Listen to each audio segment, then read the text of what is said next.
Hai Tuan Muda Lovers. Kali ini Mince mau mengulas ringkasan cerita sinetron Terpaksa Menikahi Tuan Muda episode 127. Namun seperti biasa, sebelum Mince mulai ceritanya, klik dulu tombol like, subscribe dan lonceng notifikasinya. Biar kalian Mince doain tidak masuk ke dalam rombongan orang-orang yang doyan molor, suka neror, pikirannya selalu kotor dan kemana-mana cuma suka pakai celana kolor. Amin. Sudah kan? Baiklah kalau sudah. Mince mulai ceritanya. Di episode kali ini diceritakan jika Tuan Muda Abhimana, alias si Babang Gondrong yang tampan, gagah perkasa, baik hati dan tidak sombong, masih emosi sama David dan Kinanti yang sudah menyembunyikan semua kebusukan Amanda yang jelas-jelas mau membunuh Kinanti dan Babang Gondrong.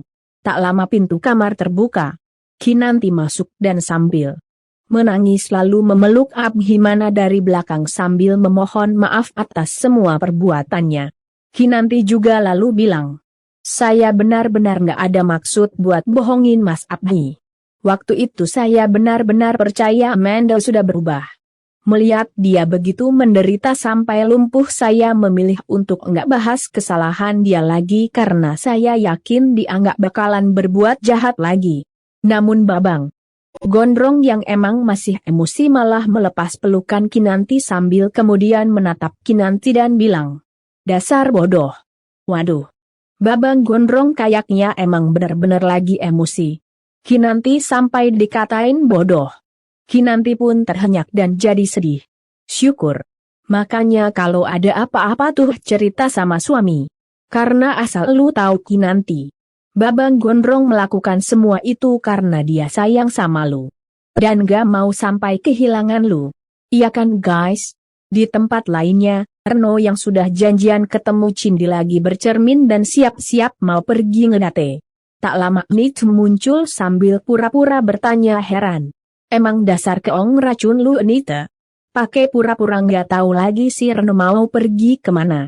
Daripada nambah-nambahin dosa dan buang-buang duit, mending lu kawinin aja tuh si Reno ama si Cindy. Biar dosa lu ama dosa anak lu itu nggak makin numpuk. Karena asal lu tahu, kalau si anak sudah mewek, terus nyumpahin lo beneran jadi keong racun bahaya lo. Sementara itu Kinan yang masih sedih karena dikatain bodoh sama Abhimana lalu bertanya heran. Namun Abhimana malah bilang, "Ya, kamu memang bodoh. Kamu bodoh karena semudah itu percaya sama orang yang berkali-kali berusaha membunuh kamu. Nyelakain kamu." Kinanti pun tercekat dan mau kasih penjelasan. Namun Abhimana langsung memotong ucapannya. "Iya saya tahu. Kamu cuma berniat baik. Tapi karena terlalu baik makanya gampang dibodohin. Sebenarnya hati kamu itu terbuat dari apa sih?" "Nah itu dia Babang Gondrong." "Bener, tanyain." Karena jujur aja, Mince aja kadang bingung ama si Nyonya Kinanti. Saking baiknya dia justru malah kelihatan bodoh. Ujung-ujungnya dimanfaatin deh kebaikannya itu sama orang-orang yang cuma mau memanfaatkannya. Kinanti tidak menjawab dan sambil terus menangis lalu kembali memeluk Abhimana sambil bilang, "Maafin saya Mas. Saya yang salah." Babang Gondrong pun gak tega deh kalau lihat Kinanti sudah menangis. Saat itu juga Babang Gondrong pun akhirnya balas memeluk erat Kinanti. Sementara itu di tempat lainnya Marissa sudah berada di ruang mediasi. Tak lama Herman datang didampingi Karina dan Claudia. Marissa yang sebenarnya ingin rujuk dan membatalkan rencana perceraiannya karuan jadi kesal setengah edan, terlebih lihat Herman yang dengan tengilnya malah sengaja mamerin kemesraannya dengan Karina dan Claudia. Astagfirullahalazim. Nih tukang kawin bagusnya dia pain ya. Karena kalau Mince perhatiin kayaknya dia makin sering nyontohin gak bener. Mince kutuk jadi ongol-ongol aja kali ya. Karena kalau didiamin terus, takutnya kelakuan si tukang kawin itu dicontoh sama generasi penerus bangsa. Sementara itu Marissa yang emang sudah geram langsung ngamuk dan langsung memaki Herman. Kemarin bawa istri kedua. Sekarang malah bawa calon istri ketiga. Maksudnya apa sih? Ini kan urusan kita berdua. Herman malah nyengir kuda dan bilang, ini masalah keluarga, jadi Karina dan Claudia juga berhak tahu. Karina pun jadi makin geram dan ingin ngutuk Herman jadi ongol-ongol. Namun sayang, Maurice belum tahu mantranya. Alhasil Maurice pun akhirnya hanya bisa mengumpat marah. Sementara itu Babang Gondrong dan Kinanti yang sudah reda emosinya lalu keluar kamar dan mau sama-sama berangkat ke kantor. Saat itu David muncul dan coba menyapa Tuan Muda Abhimana. Namun Babang Gondrong yang masih kesal sama sekali tidak menghiraukannya dan malah terus mengajak Kinanti pergi. Kinanti pun jadi serba salah. Sementara David hanya bisa menunduk pasrah. Makanya Fit, kerja yang bener. Singkirkan dulu urusan perasaan lu ama si Amanda. Susah loh cari bos baik hati kayak Babang Gondrong. Proses mediasi perceraian Maurice dan Herman pun akhirnya dilakukan. Herman membawa Karina dan Claudia masuk ke ruang mediasi. Sang mediator yang tentu saja jadi tercengang dan tanya, ini kok banyak banget yang masuk? Herman lagi-lagi malah nyengir kuda. Maurice pun jadi gede dan langsung teriak. Kamu mau bawa mereka juga ke sini? Ini ruang mediasi. Cuma kita berdua dan bapak ini yang boleh ada di ruangan ini. Herman pun mau bilang jika Karina dan Claudia adalah istri dan calon istrinya. Jadi berhak tahu apa yang nanti terjadi. Namun belum sempat Herman ngomong, Maurice yang sudah tidak bisa mengontrol emosinya langsung mengusir Karina dan Claudia dari ruang mediasi. Herman, Karina dan Claudia pun kaget dan jawab ucapan Maurice. Namun sang mediator membenarkan ucapan Maurice sambil bilang, betul Pak, hanya yang berkepentingan saja yang boleh masuk. Selain itu silahkan menunggu di luar. Namun Herman dengan pedenya lalu bilang, mohon maaf Pak. Kalau memang jalan satu-satunya bagi kami adalah rujuk, maka Maurice harus bisa menerima keberadaan mereka berdua. Maurice yang sudah tidak bisa menahan emosinya tidak menjawab, tapi langsung menampar Herman. Rasain tuh Herman. Lagian lu, kalau ngomong bener-bener kayak kentut. Bikin nyesek, bikin mual dan bikin pengen muntah. Sementara itu Babang Gondrong dan Kinanti akhirnya berangkat ke kantornya. Selama perjalanan, Babang Gondrong yang emang masih kesal banyakan bengong. Kinanti pun jadi makin serba salah dan coba bertanya lembut. Maaf Mas, saya cuma mau tanya, kenapa Mas Abhi bisa maafin saya tapi enggak untuk David? Babang Gondrong malah jadi bete dan jawab, nggak usah bahas itu dulu. Lagian kesalahan dia beda. Gara-gara urusan pribadinya, dia sampai lupain keselamatan kamu. Padahal tugas utama dia itu kerja sama saya. Kinan pun jadi terdiam. Di tempat lainnya, tepatnya di sebuah desa terpencil, Amanda yang sudah tobat lagi sibuk bantuin Budi Ah memasak. Tak lama Budi Ah muncul sambil bilang, ya ampun Amanda, udah. Nggak usah dilanjutin. Ini kan kerjaan ibu. Kamu siap-siap aja sana, kan nanti mau ngajar lagi. Amanda sambil tersenyum manis lalu bilang, nggak apa-apa kok Bu. Ngajar masih lama. Lagian ini tinggal sedikit lagi. Lagi pula saya seneng kerjainnya. Baru kali ini saya ikut nyiapin makanan buat sedekah. Apa mungkin karena dulu hidup saya nggak baik ya Bu? Makanya selalu semangat buat kerjain hal-hal semacam ini. Budi Ah jadi ternyuh mendengarnya. Sementara itu Enitu yang lagi berada di kamarnya lagi merapikan makeupnya. Tiba-tiba HP-nya bunyi, ada chat masuk. Anita pun lalu membacanya dan langsung tersenyum lebar karena yang kirim chat ternyata Cindy yang kirim foto lagi bersandar di bahu Reno. Enitu jadi girang dan langsung bergumam. Tuh kan bener. Reno lagi ngedate sama Cindy nggak salah deh. Aku. Reno itu paling nggak tahan kalau udah sama cewek cantik bye-bye deh Hana. Anit selalu transfer uang ke rekeningnya Cindy. Cindy pun jadi girang banget dapat transferan dari Anita. Cindy lalu kasih tahu orang yang ada di depan dan di sampingnya. Cindy ternyata bukan cuma lagi bersama Reno, tapi juga dengan nenek juga. Reno yang emang sudah tahu dengan akal bulusnya mamahnya, lalu ucapin. Selamat ke Cindy karena sudah berhasil menipu mamahnya. Kasian banget si On itu ya, gak sadar kalau dia dikadalin sama anaknya sendiri. Tapi biarin aja dah. Biar dia tahu rasa. Sementara itu Marissa masih di ruang mediasi.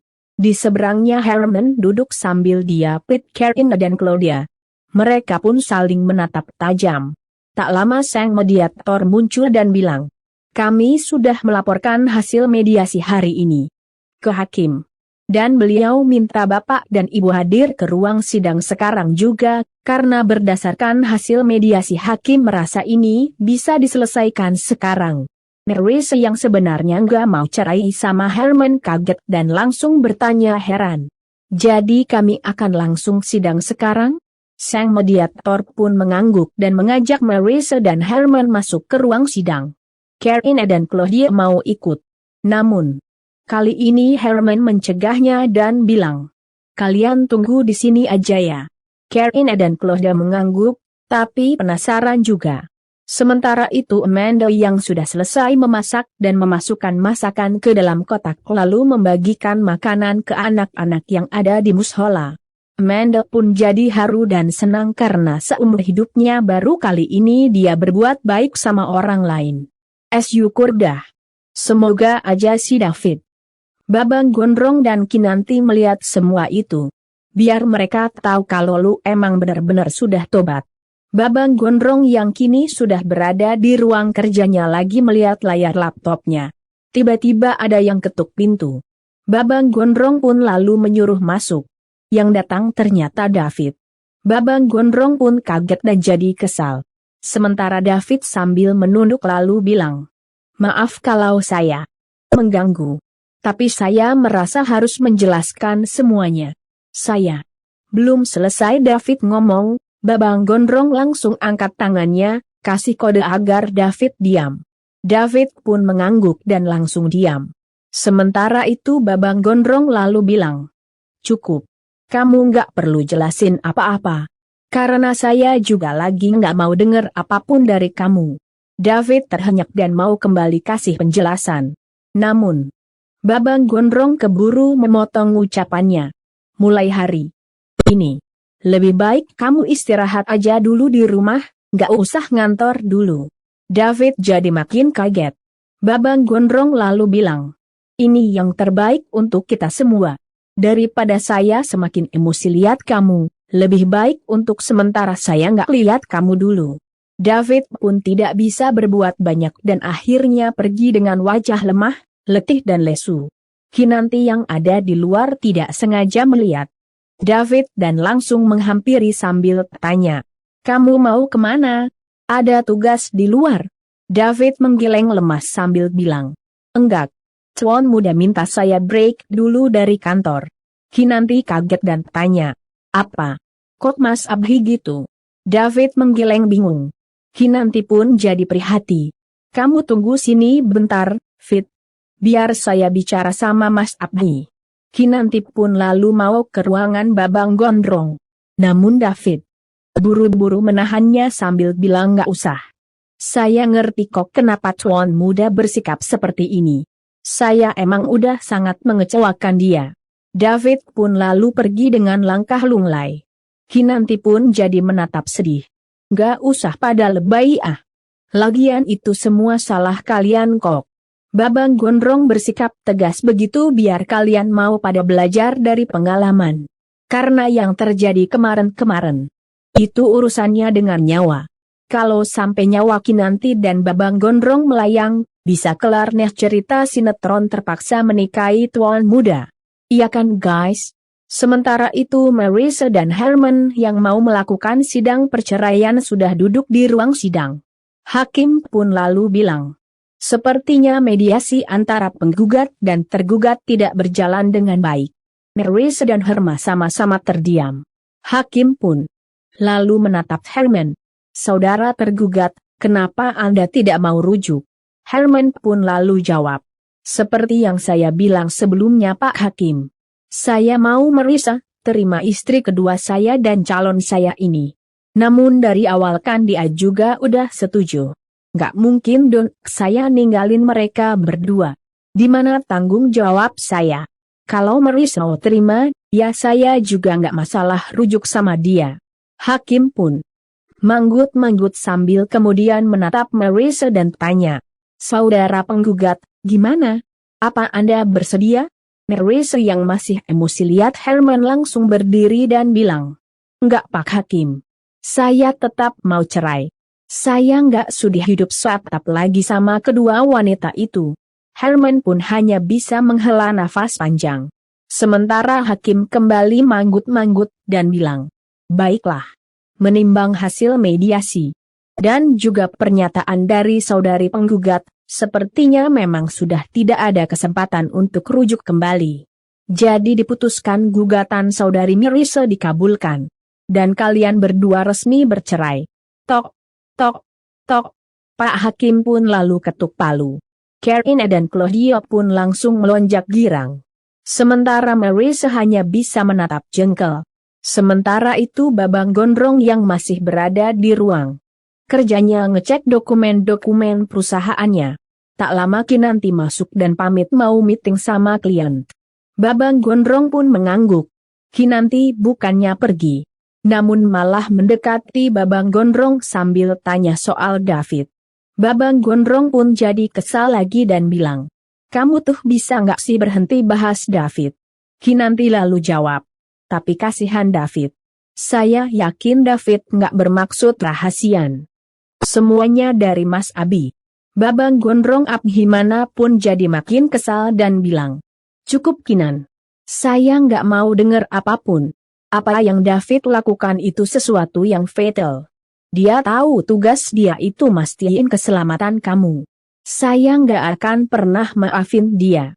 Dan saya minta sama kamu, berhenti bahas soal dia. Kinanti jadi terkesiap dan akhirnya hanya bisa menghela nafas dan meminta maaf. Setelah itu, Kinanti pun lalu pergi. Babang Gondrong jadi konsen dengan pekerjaannya. Sementara itu Herman yang sudah selesai menjalankan sidang cerai jalan sambil dia pit sama Karina dan Claudia. Tak lama Marissa muncul dan langsung membentak galak. Herman, seneng kan sekarang kamu? Kamu udah bebas dari aku? Herman mendelik heran dan balik tanya. Kamu tuh ngapain lagi sih? Udah deh, jangan cari ribut melulu. Kan kamu sendiri yang minta cerai. Ya udah terkabulkan. Marissa pun jadi jengkel dan bilang. Cuma gitu doan. Aku nggak terima.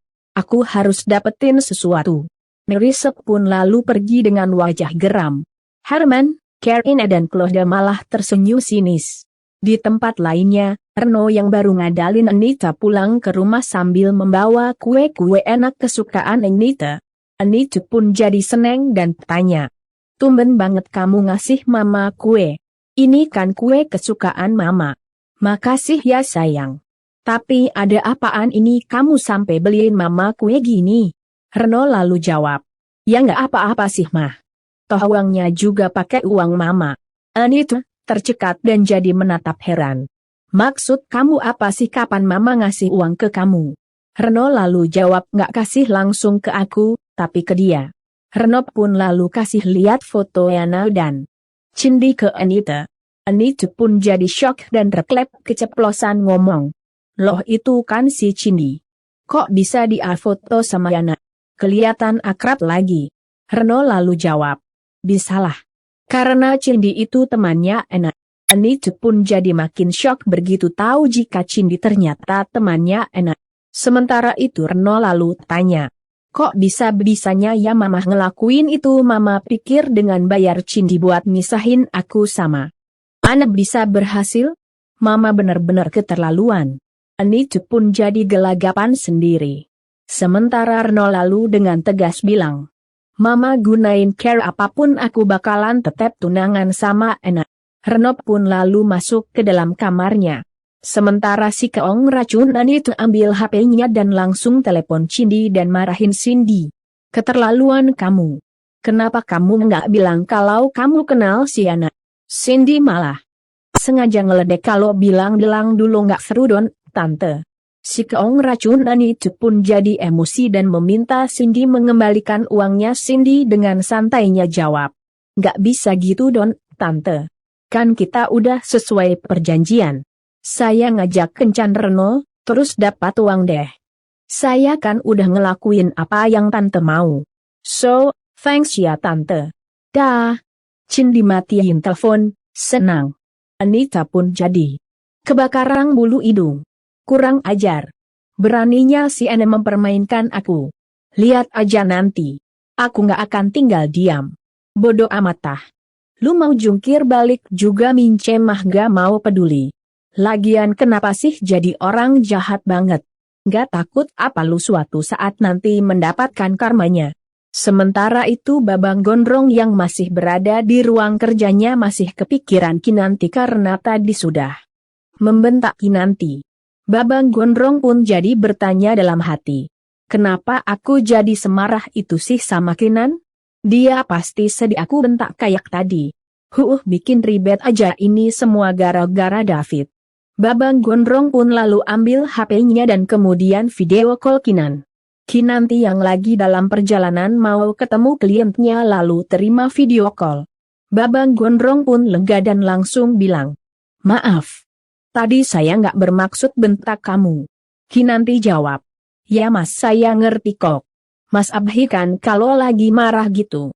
Babang Gondrong pun jadi bete dan tanya, "Kok kamu malah nyindir saya sih? Emangnya saya sering gini?" "Enggak kan?" Kinanti pun jadi mikir dan mau kasih jawaban. Namun Babang Gondrong keburu memoting ucapannya Kinanti.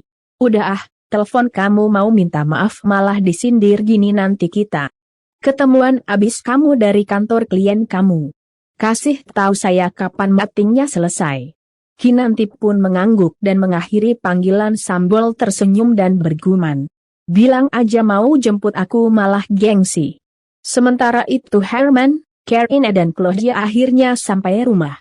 Karina malah jadi bete melihat Claudia, terlebih saat Herman malah menatapnya dan bilang, "Kamu ikut makan di sini ya, gimana pun. Kan bentar lagi ini bakalan jadi rumah kamu juga." Claudia sambil tersenyum manis mengangguk dan bilang, "Ya udah, aku siapin makanan ya." Herman tersenyum sambil kemudian nengok ke Karina dan bilang, "Kamu tuh gimana sih Karina? Bantu siapin makanan juga Don. Masa cuma Claudia aja?"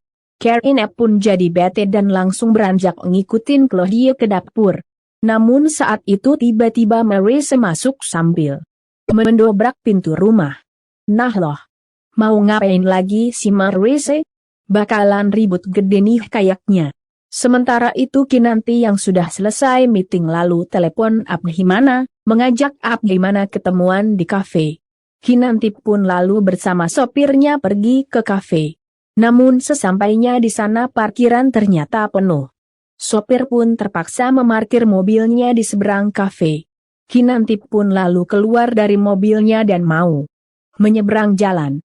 Tiba-tiba ada suara ibu-ibu yang teriak-teriak, "Copet! Copet!" Kinanti kaget dan langsung menatap ke arah suara. Di saat yang sama si copet yang mengendarai motor muncul sambil memacu motornya dengan kecepatan tinggi. Kinanti kaget dan mau menghindar. Namun telat, motor copet keburu menabraknya hingga membuatnya jatuh pingsan. Orang-orang yang ada di sana pun lalu ramai-ramai mengerubungi Kinanti. Tak lama Amanda muncul dan heran melihat kerumunan. Amanda pun jadi penasaran dan langsung melihatnya. Amanda kaget begitu melihat Kinanti sudah terkapar tidak sadarkan diri. Amanda pun langsung memeriksa keadaan Kinanti. Di saat yang sama mobil Abhimana muncul. Abhimana pun lalu turun jadi shock melihat keadaan Kinanti. Terlebih melihat Amanda ada di sana. Abhimana pun jadi marah dan langsung menampar Amanda sambil tanya, "Kamu apain istri saya?" Amanda tentu saja jadi shock dan mau kasih penjelasan. "Namun maaf ya Tuan Muda Lovers. Ringkasan cerita terpaksa Mince akhiri sampai di sini." Kira-kira apa ya yang akan dilakukan Amanda ke Abhimana yang sudah menamparnya dan menuduhnya sudah mencelakai Kinanti? Mince tunggu jawabannya di kolom komentar. Dan buat yang baru gabung. Mince ingetin sekali lagi ya, jangan lupa klik like, subscribe dan lonceng notifikasinya. Biar kalian gak ketinggalan update cerita sinetron terpaksa menikahi tuan muda.